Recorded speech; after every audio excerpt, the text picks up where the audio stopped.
What you have to do is get the skills that it takes to learn how you target likely voters. And I want to go over 6 easy steps. These are 6 steps. I'm in sales, so this comes easy for me, but I want to go over these. I'm going to put more information, a link to more information in the video, but I'm just going to go over these. Number 1, when you're trying to introduce your candidate to somebody, number 1, don't make your issue their issue. If you're all about the gold standard, you know what, Susie that you knock on the door, she may not even know about the gold standard, so don't approach somebody with your pet peeve. Number 1, don't make your issue their issue. Number 2, don't get into debates. I know I'm kind of getting in a debate with you right now, but that doesn't help if you're trying to present your product or your candidate to someone when you knock on their door or call them.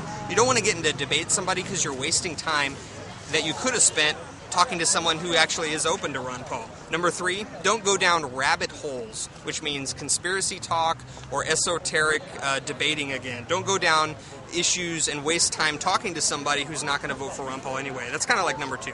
Number 4, don't be afraid to say, you know what, I don't know.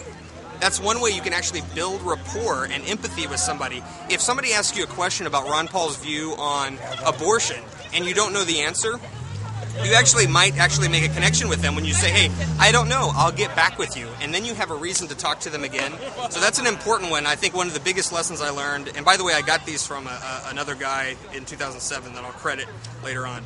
So that was, don't be afraid to say I don't know. The 5th one is don't trash talk other candidates. Again, this is about wasting time.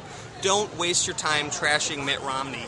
I know it's easy to do, and he's been on every side of every issue, and here I go, I'm trashing him. Meanwhile, I could be talking about Ron Paul.